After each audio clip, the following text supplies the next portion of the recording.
Welcome to the peaceful space of sleep-friendly science, where we journey into the quiet dawn of our own species to find the mysterious spark that first ignited the human mind. Tonight, we seek the incredible moment our ancestors stopped just surviving and started to dream, to create art, and to tell stories about the unseen. What happened inside the human brain that changed the world forever? If these explorations into our deep past bring you peace, a quiet like or subscribe always helps our small expedition grow. Now settle in, take a deep breath, and let the soft sounds guide you as we begin tonight's journey into the unknown. Section 1. A world without symbols. Let us travel together, not across space, but through the deep, quiet corridors of time. Our destination is the sweeping savanna of East Africa. Around 200,000 years ago, the sun is the same sun, but it shines down on a world that is profoundly different. The air is clean and warm, carrying the scent of dry grass and distant rain. The sounds are of the wind, the cry of an unfamiliar bird, the low grunt of grazing herds. This is the world that made us. This is our cradle.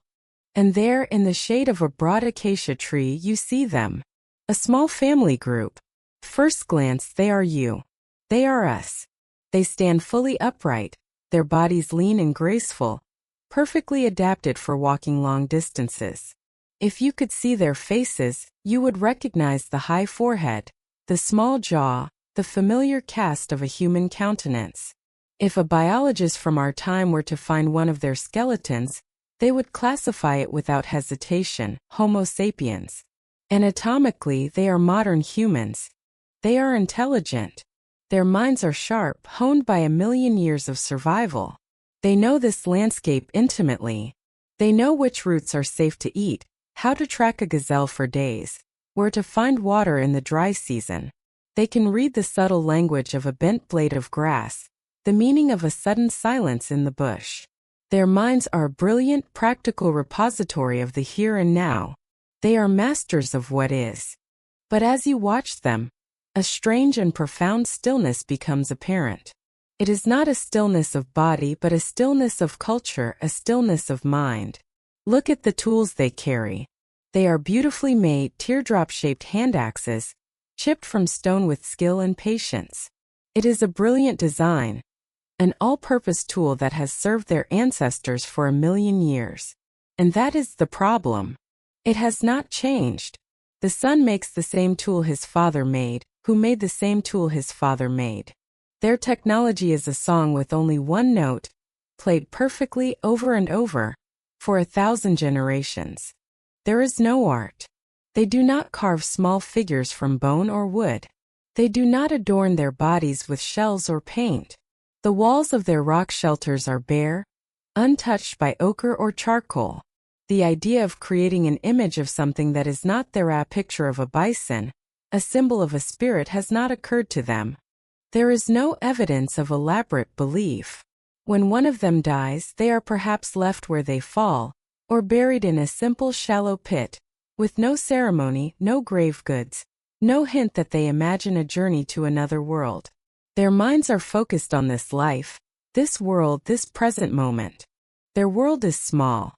It extends as far as they can walk, as far as the people they know by face and by name. The concept of a tribe, a larger identity that binds thousands of strangers together through a shared story or a common god, does not exist.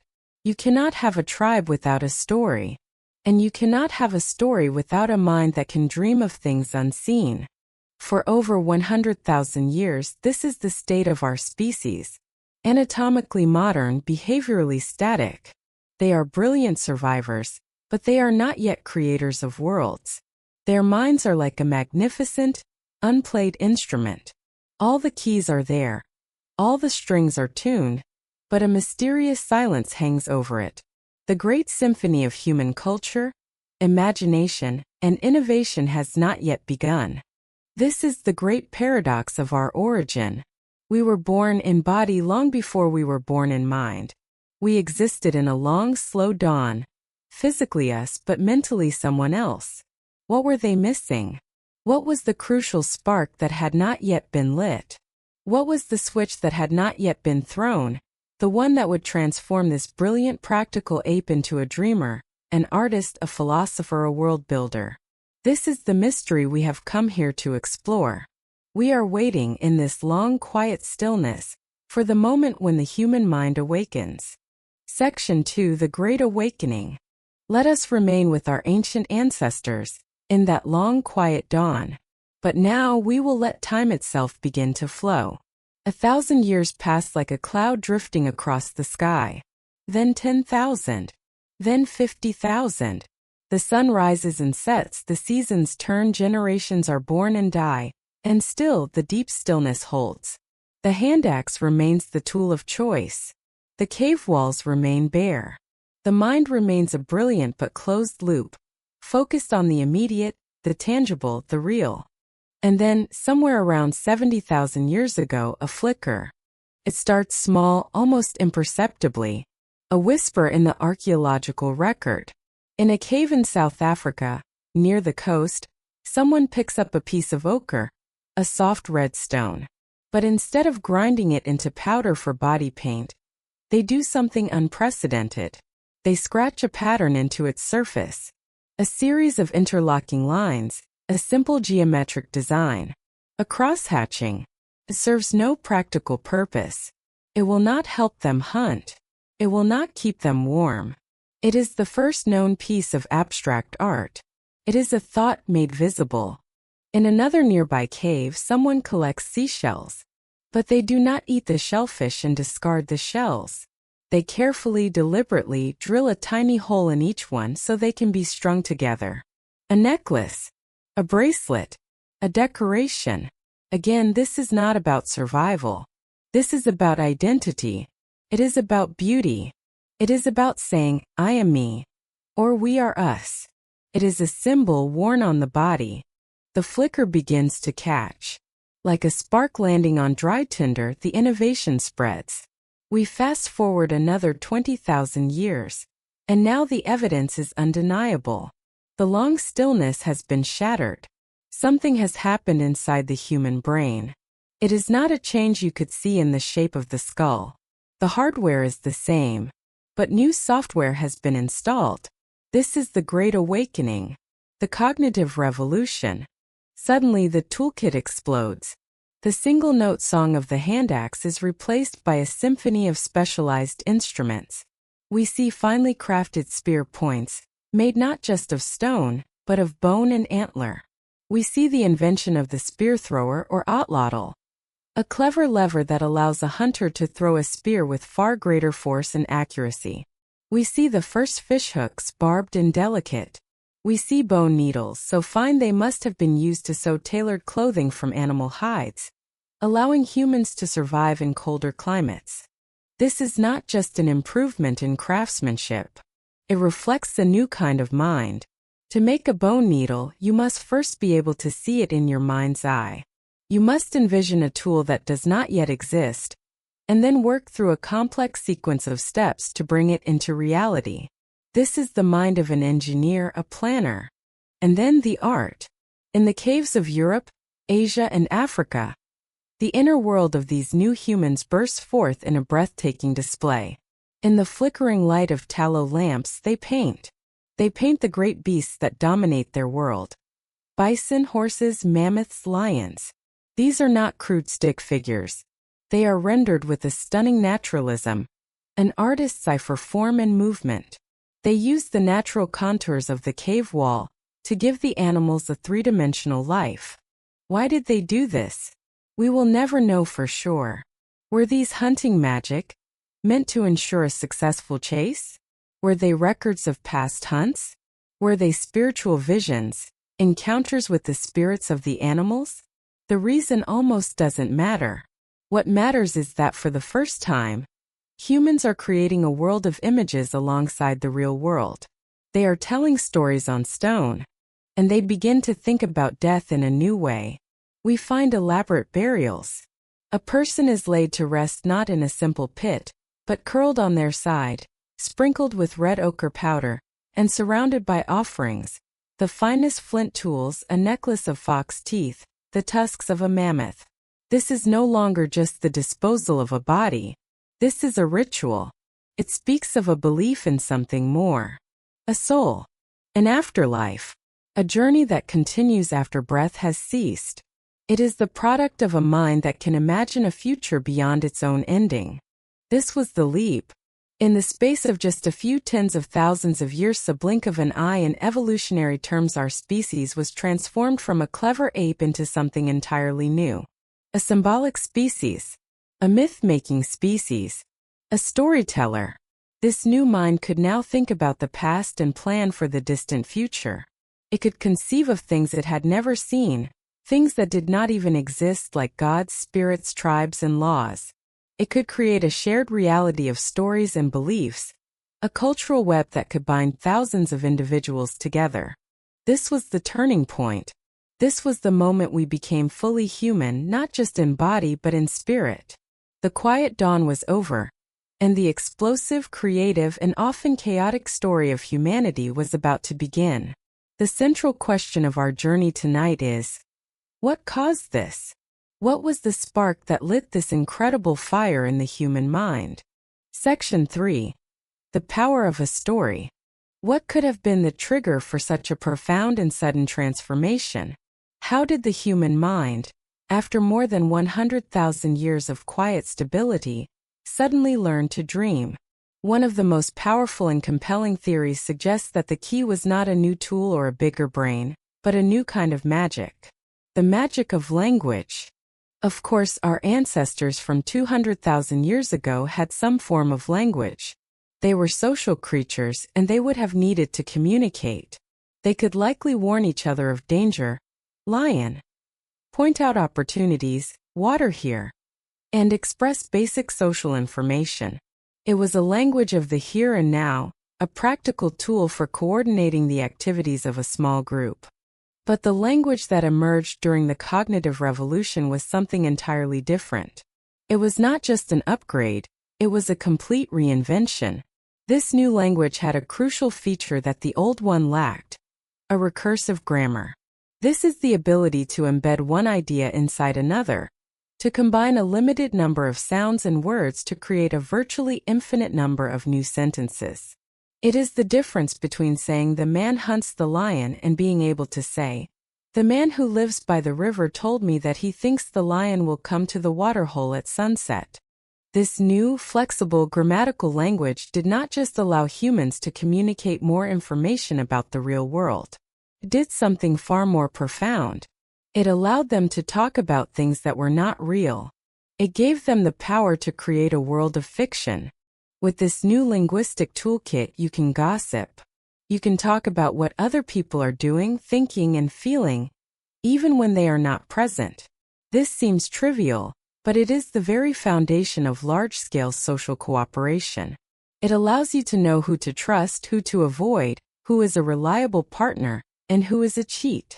It allows a small band to grow into a large, cohesive tribe, because you can have a social relationship with someone you have never even met, simply by hearing stories about them. But the most revolutionary power of this new language was its ability to create what we might call shared fictions, or imagined realities. For the first time, humans could speak of things that have no physical existence at all. They could talk about the spirits of the ancestors, the guardian spirit of the tribe, the gods of the mountain and the river. Think of the power this unlocks. A leader can now unite a group of 100, or even 1,000 individuals by telling them a story. We are all the children of the great eagle spirit. He is our ancestor and he protects us. As long as we follow his laws, our tribe will prosper. This story exists only in the collective imagination of the group. You cannot see or touch the eagle spirit. But if everyone in the tribe believes in it, they will cooperate, follow the same rules, and work together for a common good. This ability to create and believe in shared myths is humanity's superpower. It is what separates us from every other animal on the planet. You could never convince a chimpanzee to give you its banana by promising it infinite bananas in chimp heaven when it dies. A chimp deals only in reality. But humans live in a dual reality. The objective reality of trees and rivers, and the imagined reality of gods, nations, laws, and money. This linguistic leap would have rewired the brain. The ability to think in a complex grammatical language is not separate from thought itself. It is thought. As humans began to speak in this new way, they began to think in a new way. They developed an inner world, an internal monologue. They could now see things in their mind's eye with a new clarity. They could run complex simulations of the future. If we go to the valley, we might find bison. But we also might run into the other tribe who are hostile. Perhaps it would be better to go to the river first, and then approach the valley from the east. This is the birth of strategic planning of abstract thought.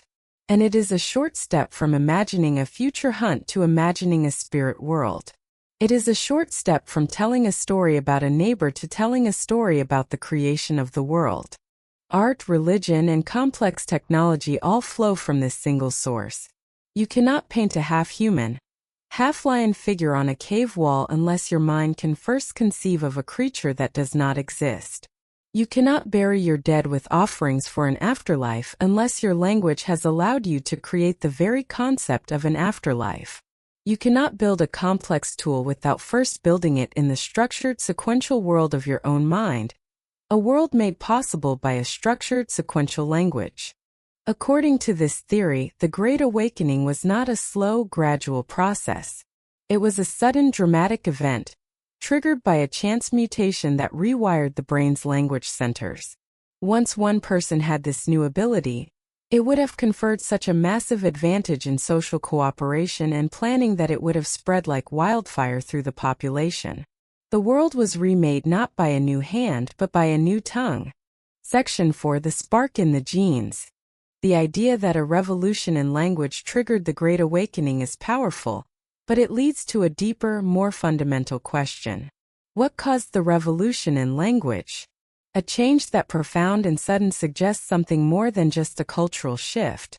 It points to a change in the biological hardware itself. This leads us to the most direct and perhaps most elegant hypothesis for the cognitive leap. It was a spark in the genes. According to this theory, the transformation was not caused by an external pressure or a gradual accumulation of knowledge, but by a random chance mutation in the DNA of a single human, somewhere in Africa, perhaps around 70,000 years ago. This was not a mutation that made them stronger or faster. It was a subtle tweak in the genetic code that rewired the architecture of their brain. The human brain is an impossibly complex organ, and its construction is guided by our genes. A tiny change in one of the genes responsible for brain development could have had a dramatic, cascading effect. It might have strengthened the connections between different regions of the brain that were previously separate.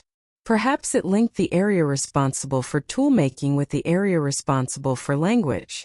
Or maybe it connected the visual cortex where we process what we see with the frontal lobes where we plan and imagine. Imagine the brain as a house with many different rooms. For 100,000 years, the doors between these rooms were mostly closed. The inhabitants of the tool-making room rarely spoke to the inhabitants of the social communication room. The visual processing room was isolated from the abstract planning room. The brain was a collection of specialized but disconnected intelligences. Then, a single genetic mutation acted like a master key, unlocking all the doors. Suddenly, information could flow freely between all the different parts of the brain. The toolmaker could now talk to the language user, allowing for the verbal transmission of complex toolmaking skills. The planner could now access the vast library of images in the visual cortex, allowing them to see a future plan in their mind's eye. The part of the brain that understood social relationships could now work with the part that created sounds, leading to the ability to gossip and create complex social narratives. This sudden cross-linking of cognitive functions would have created a mind that was not just quantitatively better, but qualitatively different. It was the birth of cognitive fluidity, the ability to blend different streams of thought and knowledge together to create new ideas. This is the very essence of creativity, of metaphor, of art, and of invention. This is how you get a mind that can look at a piece of flint and not just see a rock but see the spearhead inside the rock. This is how you get a mind that can see a herd of bison and also see the spirit of the bison, a powerful unseen entity.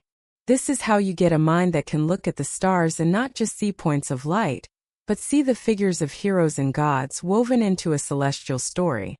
The most famous candidate for such a magic gene is one called FOXP2. We know that FOXP2 is crucial for the development of speech and language in modern humans. People with a mutated form of this gene have severe difficulties with grammar and the fine motor control of the mouth and larynx needed for speech. The human version of FOXP2 is slightly different from that of our closest relatives, like chimpanzees and Neanderthals. It's possible that the final crucial mutation to the human FOXP2 gene occurred around the time of the cognitive revolution, providing the neurological foundation for complex grammatical language.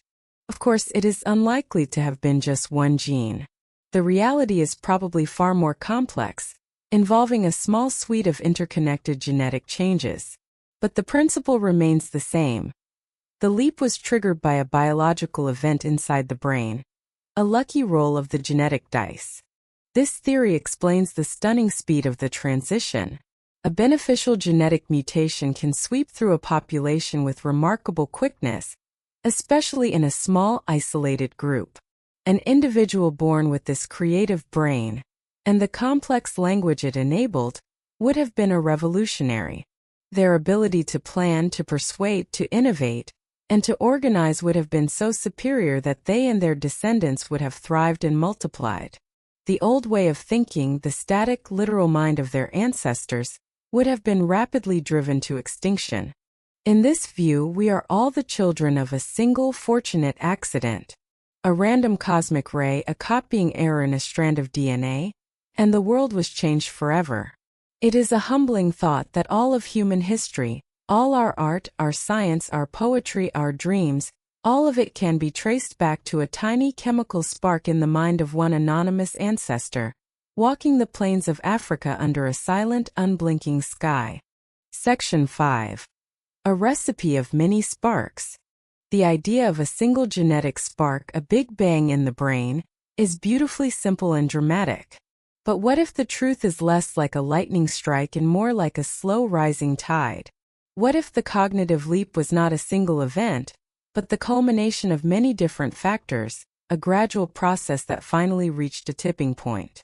This is the gradualist hypothesis, a recipe made of many smaller sparks rather than one great fire.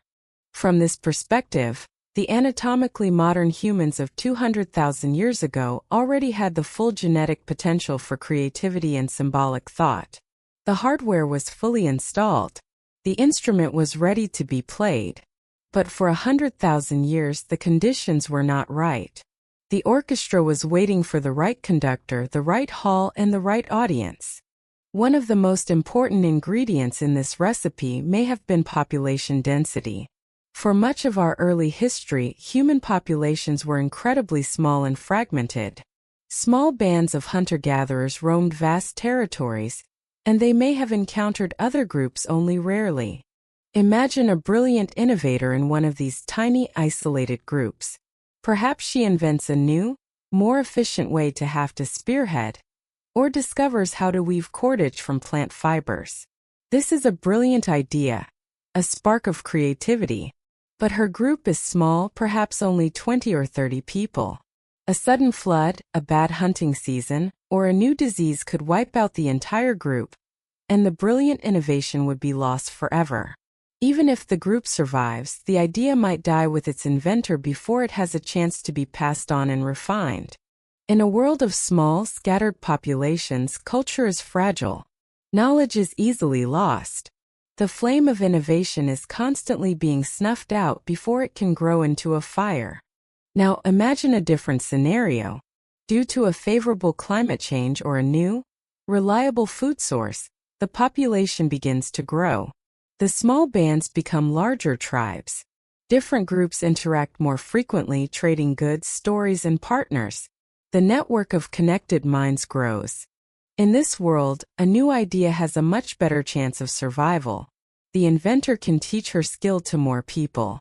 If her own group dies out, the idea may have already been passed to a neighboring group. Different innovators in different groups can build upon each other's ideas. One person invents the bone needle.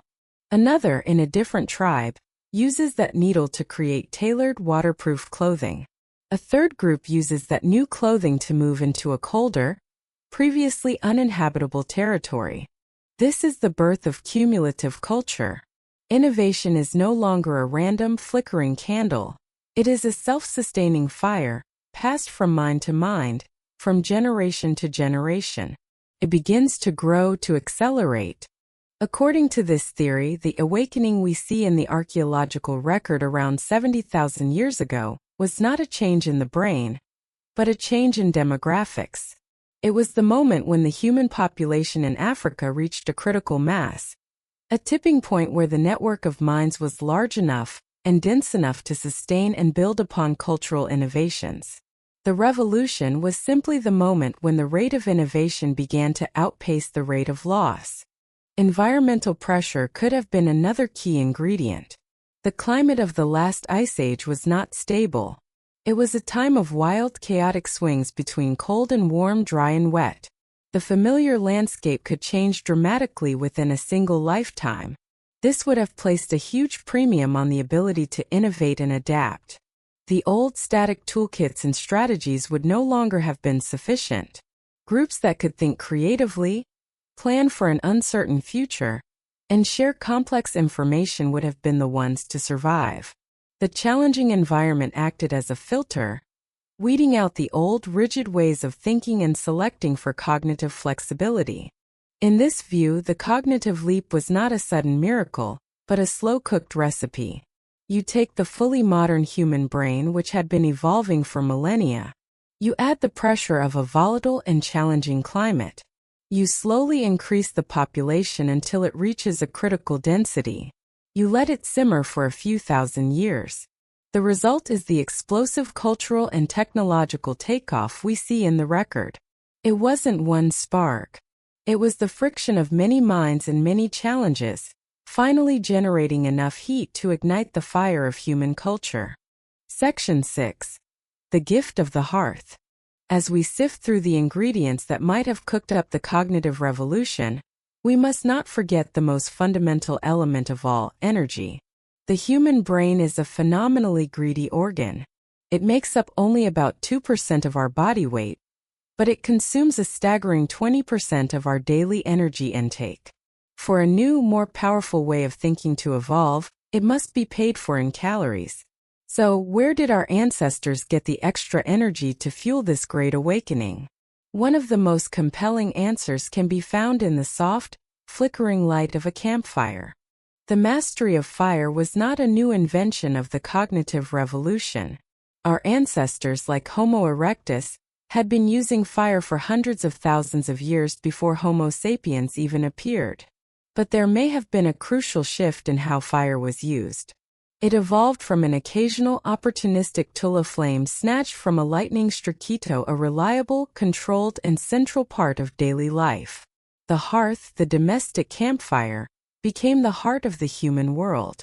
And with the control of fire came the invention of cooking.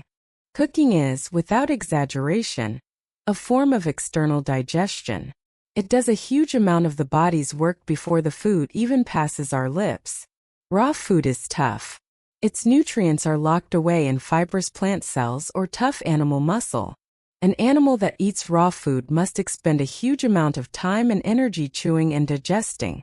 It needs a large, powerful jaw and a long, complex gut to break down the food and extract its value. Cooking changes everything. Applying heat to food breaks down these tough structures. It gelatinizes collagen in meat, making it tender and easy to chew. It softens the cellulose in plants, unlocking the starches and sugars within. It neutralizes many of the natural toxins and parasites found in raw foods. For our ancestors, the adoption of a cooked food diet would have been a revolutionary windfall of energy. They could now extract far more calories from the same amount of food, and they could do it with far less effort. They no longer needed to spend hours each day chewing tough, raw meat. Their bodies no longer needed to support such a large and energy-intensive digestive system. This created a surplus in the body's energy budget. And where did that surplus energy go? The leading theory is that it was redirected to the brain. This is the expensive tissue hypothesis. As our guts shrank, our brains grew. The calories saved by outsourcing our digestion to the fire were precisely the calories needed to fuel the expansion of neural circuits, to power a mind that could think and plan and dream in new ways. But the gift of the hearth was more than just metabolic. It was social. It was cognitive. The campfire created a new time and a new space in the human day. After the sun went down, the world was no longer a place of darkness and danger. The campfire created a small, safe circle of light and warmth, pushed back the night. And what did our ancestors do in this new free time? They gathered. They worked. They talked. The firelight was perfect for fine manual tasks, like shaping a new tool or sewing a piece of clothing. It provided a focal point for the group. But most importantly, the evening hours around the campfire were the perfect time for storytelling. With the day's work done, protected from predators by the light, our ancestors could relax and engage in that most human of activities, communication. This was the time for gossip, for sharing the news of the day. It was the time for planning the next day's hunt. And as language became more complex, it became the time for telling stories. Stories of great hunts, stories of the ancestors, myths of how the world was made. The campfire was the first theater, the first temple, the first school. The soft, flickering light of the fire itself may have played a role. It is a hypnotic, gentle light that encourages a different kind of thinking than the harsh, direct light of the sun. It encourages introspection, imagination, and a state of relaxed social intimacy.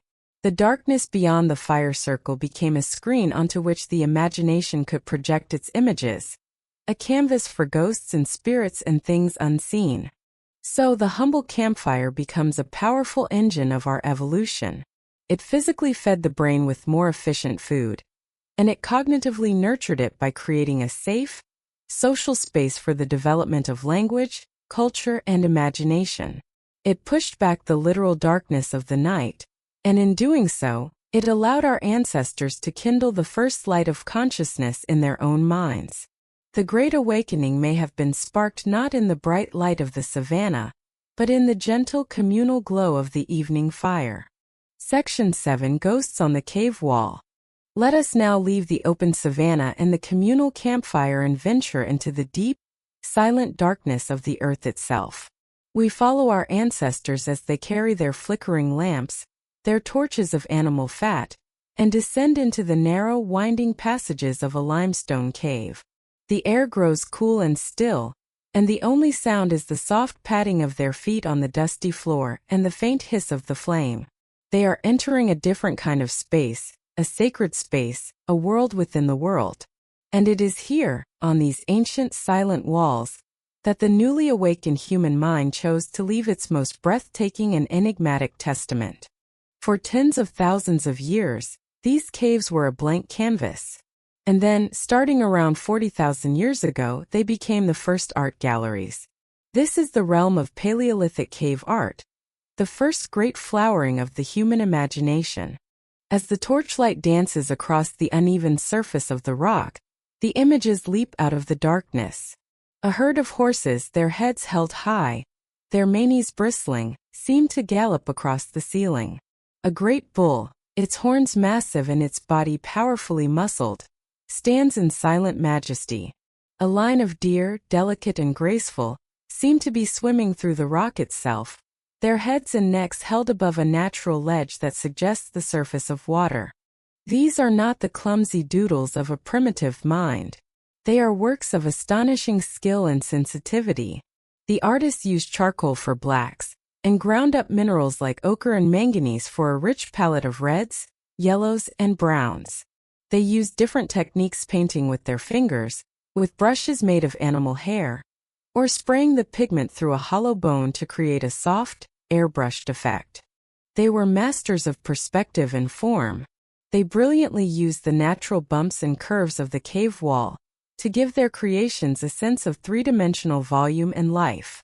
A bulge in the rock becomes the powerful shoulder of a bison. A crack becomes the line of its back.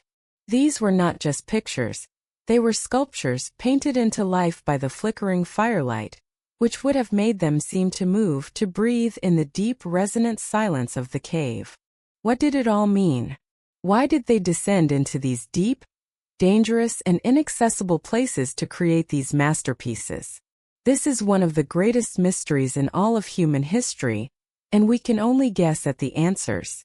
Perhaps it was a form of hunting magic, as was first believed.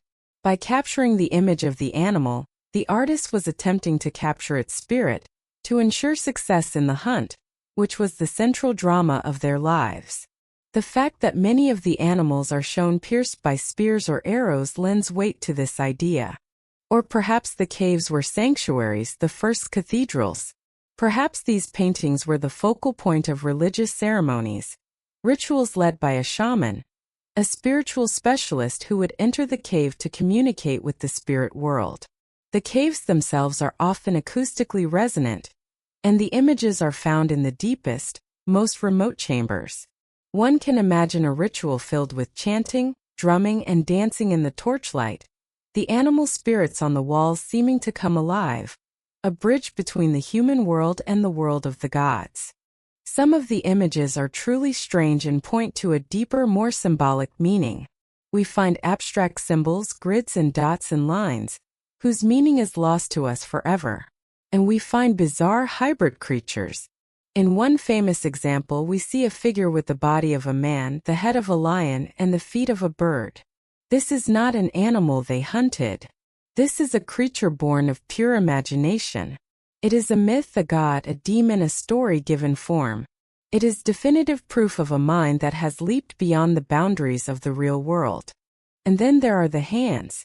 In many caves we see the ghostly outlines of human hands, created by placing a hand against the wall and blowing pigment over it, leaving a negative stencil. They are the artist's signatures, a haunting personal presence reaching out to us across 30,000 years. They are a simple, profound, and deeply human statement. I was here. I existed. I saw these things.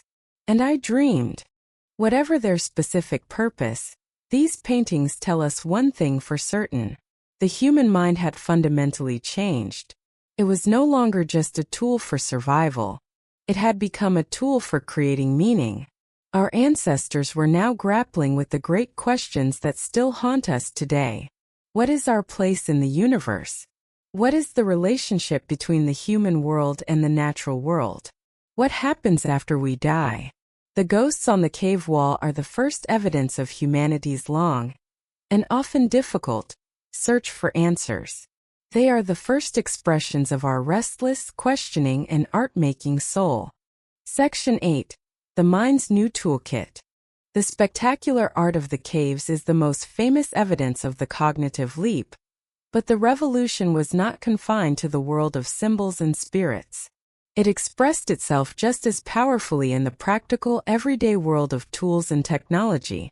The mind that could imagine a half-lion, half-man god was the same mind that could now imagine a new and better way to catch a fish or sew a coat.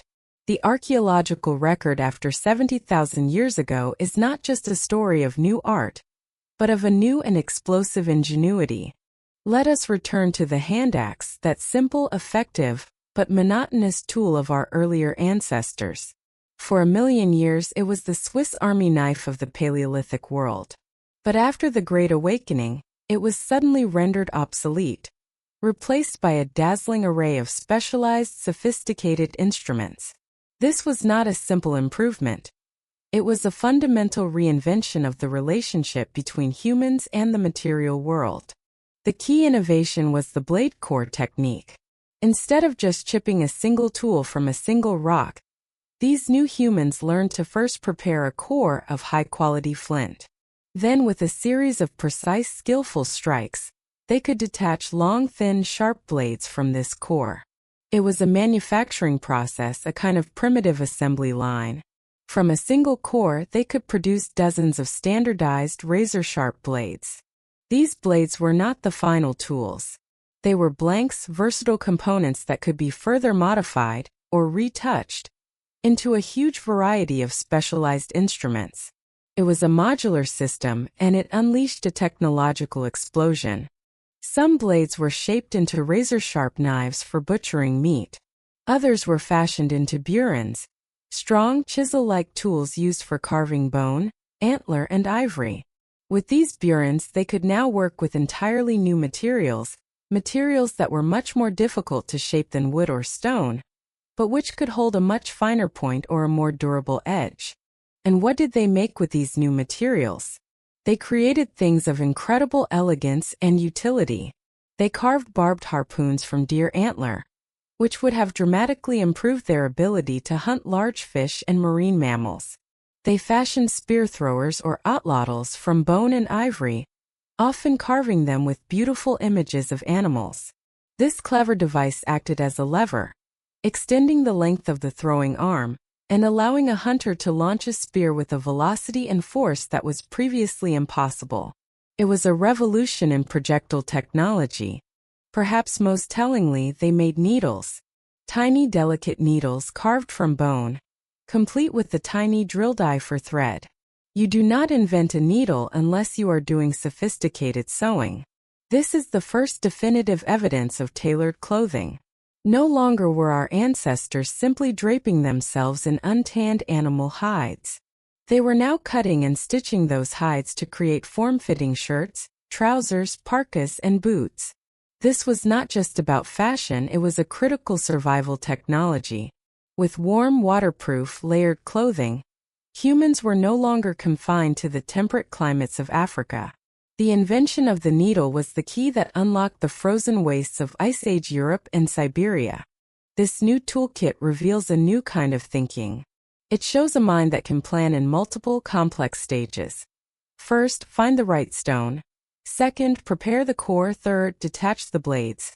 Fourth, retouch the blade into a specialized tool.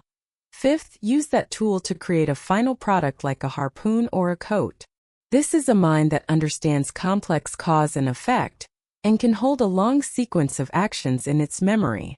It also shows a mind that is sensitive to local conditions and opportunities. Unlike the one-size-fits-all hand axe, the new toolkit was diverse and adaptable. In a coastal region, people made fishhooks and harpoons. In the interior, where great herds of reindeer roamed, they made specialized spear points for hunting them. The technology was no longer static. It was dynamic, responsive, and constantly being refined. This technological leap was happening in lockstep with the symbolic and artistic revolution. The same mind that could envision a spirit on a cave wall could envision a harpoon inside a piece of antler. The same fine motor control needed to paint a delicate line was needed to drill the eye of a needle. The two were inseparable, two faces of the same coin. The cognitive leap was a total transformation.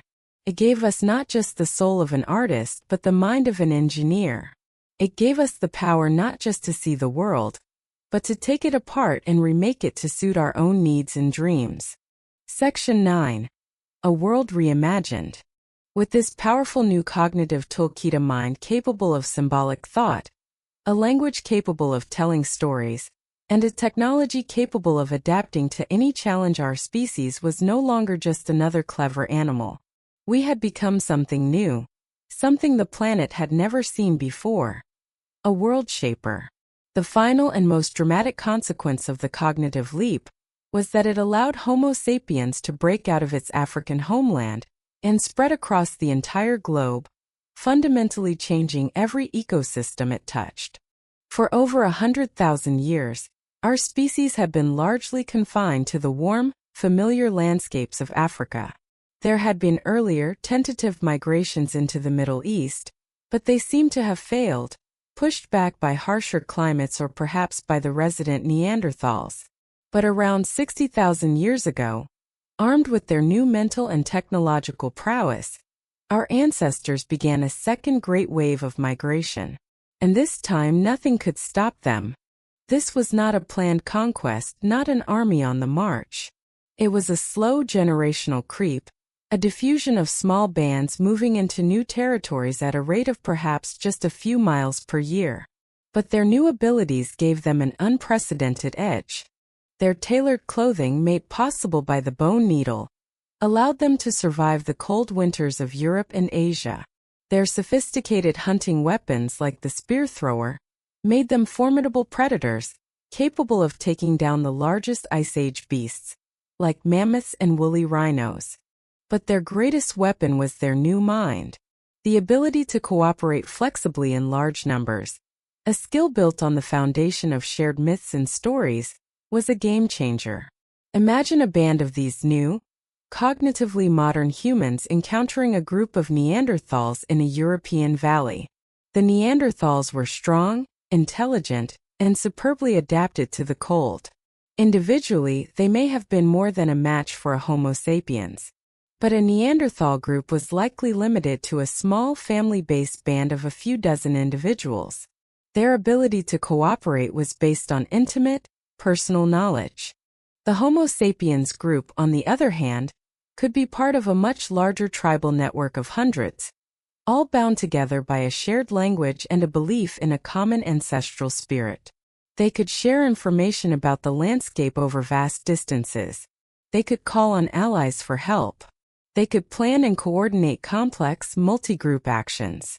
In the long run, the small, isolated Neanderthal band stood no chance against the larger, more cooperative and better organized network of modern humans.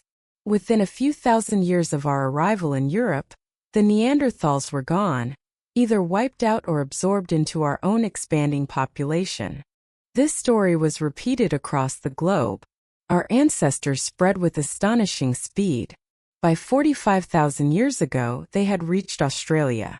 This was a feat that required not just sophisticated planning, but true audacity.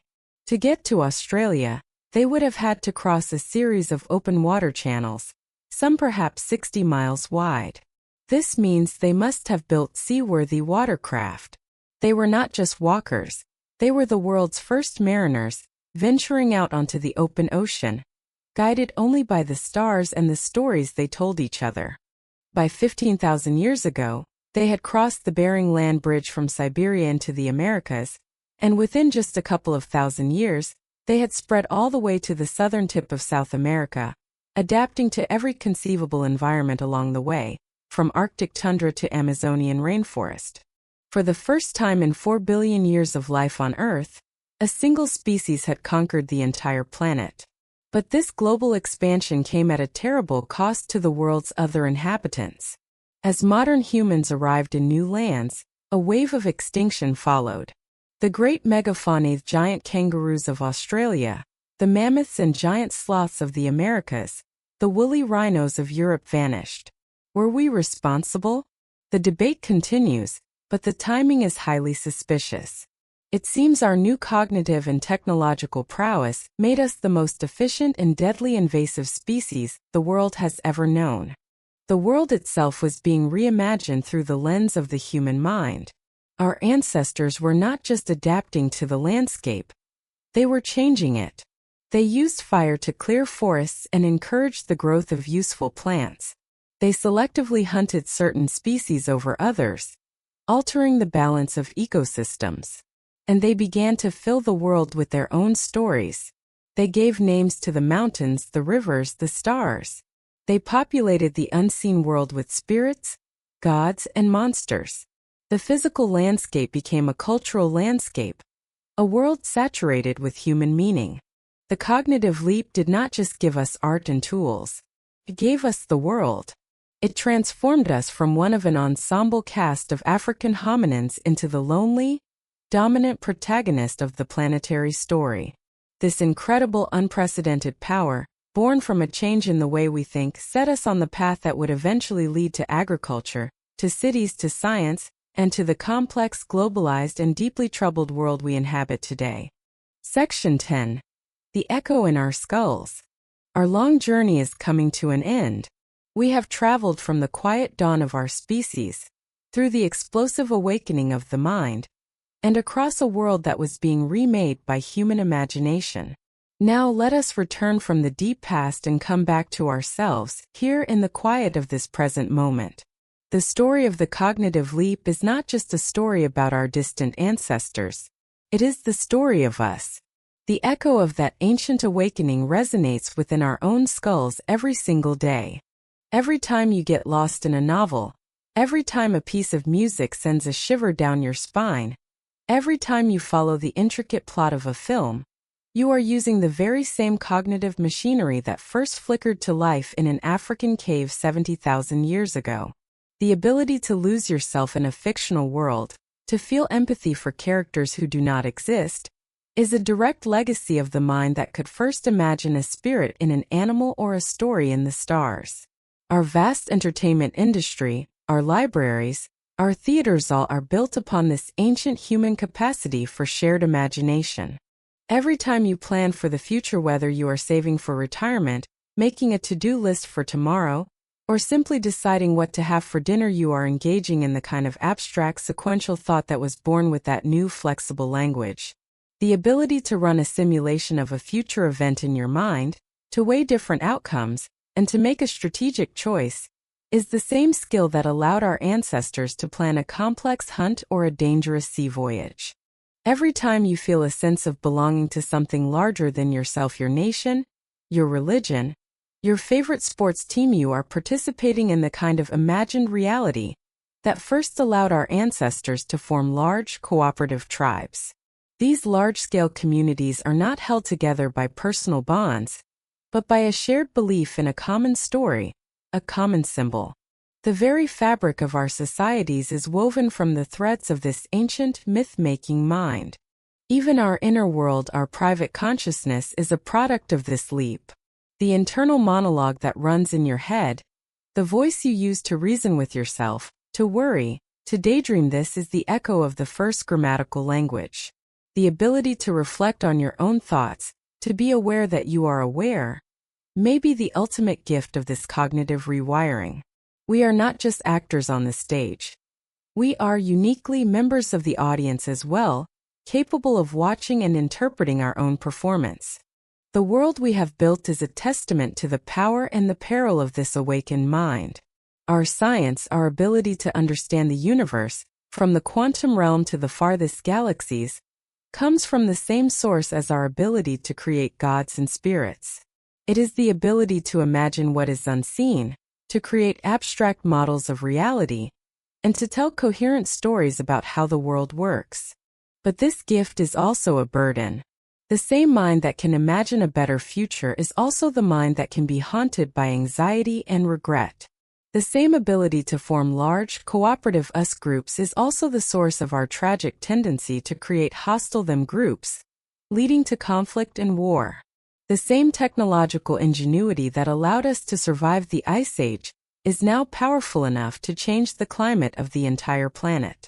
The cognitive leap did not make us perfect. It just made us powerful. It handed a clever, anxious ape the keys to the kingdom and the tools of a god. The story of human history since that great awakening has been the story of us learning, often painfully and imperfectly, how to handle that immense and dangerous inheritance. As you prepare for sleep tonight, be aware of the ancient echo in your own mind. When your thoughts drift to tomorrow's plans, or to a memory from long ago, or into the strange symbolic landscape of a dream, recognize that you are walking in the footsteps of your ancestors. You are using the incredible world-creating instrument that was forged in the deep past. It is our greatest gift, our most profound connection to those who came before us, and the source of all the wonder and trouble we will ever know. Tonight, as you lay your head down, let your own consciousness be a source of peace. Feel the quiet presence of your own inner world, that private universe behind your eyes. It is an echo of the first stories told around a flickering fire, the first ghosts painted on a silent cave wall. It is the legacy of the great leap that made us human. Allow the gentle tide of your own thoughts to carry you out, away from the cares of the day, and into the deep restorative quiet of your own dreams. Good night.